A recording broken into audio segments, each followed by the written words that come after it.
نحمده ونصلي على رسوله الكريم اما بعد فاعوذ بالله من الشیطان الرجیم بسم اللہ الرحمن الرحیم۔ شکر۔ جب انسان کو سکون قلب حاصل ہو جاتا ہے نا، تب اس کی زندگی میں نہ شکوہ رہتا ہے نہ کوئی تقاضا۔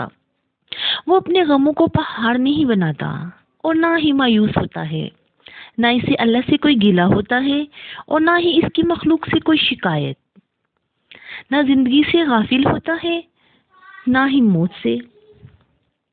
وہ اپنے اللہ سے ہر حال میں راضی رہتا ہے، پرسکون رہتا ہے، مقام صبر کو بھی مقام شکر بنا دیتا ہے۔ عزیز سامعات، انسان ناشکرا پیدا ہوا ہے، لیکن جب انسان کو اللہ سبحانہ و تعالیٰ سے محبت ہو جاتی ہے نا، جب اسے اللہ کا پتہ چل جاتا ہے، جب اسے اللہ کے مقام کا اور اپنی اہمیت کا اندازہ ہو جاتا ہے، تو وہ رب سے دوستی کر لیتا ہے۔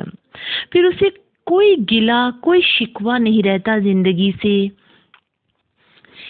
تو جب ہمیں شکر کی عادت پڑ جاتی ہے نا، تو بھی اللہ سبحانہ و تعالیٰ ہمارا دوست بن جاتا ہے۔ ایک واقعہ یاد آ گیا کہ حضرت موسیٰ علیہ السلام کو اللہ تعالیٰ نے حکم دیا کہ سمندر کی طرف جاؤ، وہاں 3 کشتیاں ڈوبنے والی ہیں۔ حضرت موسیٰ علیہ السلام نے فوری حکم الہی کی تعمیل کرتے ہوئے سمندر کی جانب چلنا شروع کر دیا۔ ساحل پرسکون تھا۔ بہت دور سے ایک کشتی آتی ہوئی دکھائی دی جو آہستہ آہستہ ساحل کی طرف بڑھ رہی تھی۔ ابھی وہ کنارے سے کچھ ہی فاصلے پر تھی کہ حضرت موسیٰ نے آواز دی کہ اے کشتی والو، اللہ کا حکم آنے والا ہے، ہوشیار رہنا۔ انہوں نے جواب دیا، آپ جانتے ہیں کہ اللہ کے حکم کو کوئی نہیں ٹال سکتا، ہم تو اس کے بندے ہیں جو حکم الہی کے پابند ہیں۔ کشتی والے ابھی یہ بات کہہ ہی رہے تھے کہ اچانک ایک موج اٹھی اور کشتی ڈولنے لگی۔ سوار اپنے آپ کو بچانے کی کوشش کرنے لگے، اتنے میں ایک اور زبردست موج آئی اور کشتی کو اپنے ساتھ بہا کر سمندر کی تہہ میں لے گئی۔ تھوڑی دیر میں ایک اور کشتی نظر آئی تو حضرت موسیٰ علیہ السلام نے انہیں بھی خبردار کیا اور کہا کہ ذرا محتاط ہو کر آنا۔ انہوں نے بھی پہلے والوں کی طرح جواب دیا کہ جو کچھ ہوتا ہے ہو کر رہے گا، اور کشتی کو کنارے کی طرف لاتے رہے، یہاں تک کہ ساحل کے قریب آتے آتے یہ کشتی بھی ڈوب گئی۔ حضرت موسیٰ علیہ السلام کی حکمت کے بارے میں سوچو۔ حضرت موسیٰ بھی اللہ کی حکمت کے بارے میں محوی تھے، سوچ ہی رہے تھے کہ انہیں تیسری کشتی آتی دکھائی دی۔ آپ نے حسب سابق اس کشتی والوں کو بھی نصیحت کی کہ دیکھو، اللہ کا حکم آنے والا ہے، اپنے گناہوں کی معافی مانگتے ہوئے ذرا محتاط ہو کر آؤ۔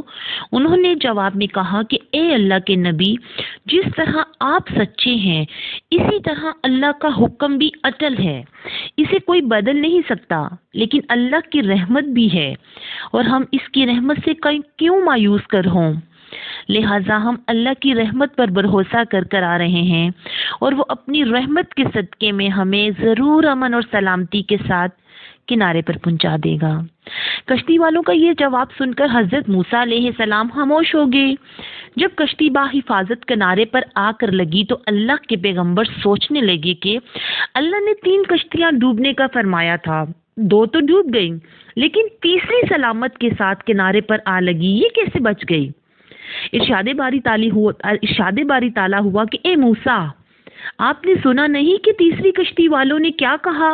انہوں نے میرے حکم کو تسلیم کیا تھا، میری رحمت کو آواز دی تھی اور اس پر پورا توکل اور بھروسہ بھی کیا تھا، تو اس لیے یہ کشتی میری رحمت کے طفیل سے بچ گئی، کیونکہ جو بھی میری رحمت کے دروازے پر آ کر صدا دیتا ہے میں اسے نا امید نہیں کرتا۔ عزیز سامعات، اللہ سبحانہ و تعالیٰ بے انتہا رحیم اور کریم ہے۔ ہمیں اس کی رحمت سے نا امید نہیں ہونا چاہیے، ہر حال میں اس کا شکر ادا کرنا چاہیے، کیونکہ میرے اللہ سبحانہ و تعالیٰ کا ارشاد ہے فَإِنَّ مَعَ الْعُسْرِ يُسْرًا، إِنَّ مَعَ الْعُسْرِ يُسْرًا، بے شک ہر تنگی کے بعد آسانی ہے، ہر مشکل کے بعد آسانی ہے۔ ہم کیوں ڈگمگا جاتے ہیں، ہم کیوں ڈول جاتے ہیں؟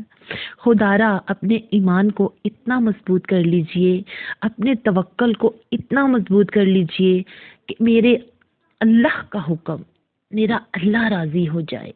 مجھے امید ہے کہ جب ہم اپنے اللہ کا شکر اور زندگی میں دیے گئے پر صبر کریں گے تو جنت ہمارا مقدر ٹھہرے گی۔ باقی اللہ سبحانہ و تعالی ہم سب سے راضی ہو، جہاں رہیں خوش رہیں، جو بھی کام کریں اس میں آپ سب کو ڈھیر و ڈھیر کامیابی حاصل ہو، کامیابی ہم سب کے قدم چومے۔ اس دعا کے ساتھ ہادیہ کو اجازت دیجیے گا۔ السلام علیکم ورحمۃ اللہ۔